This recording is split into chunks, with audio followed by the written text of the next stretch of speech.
Voluntaryong nagbalik loob sa pamahalaan sa pamamagitan ng pagsuko sa mga himpilan ng pulisya ang 5 miyembro at supporter ng Communist Terrorist Group sa mga bayan ng Amulong Apari, Claveria, Lasam at Piat sa Cagayan Province.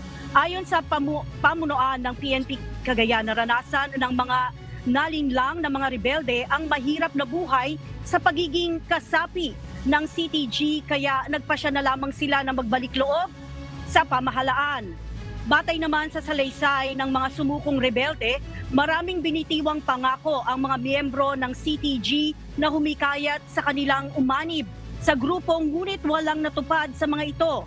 Dahil dito nangako sila na taos-pusong pagsuporta sa lahat ng kampanya ng pamahalaan laban sa terorismo at puputulin na ang pakikipag-ugnayan sa dati nilang organisasyon.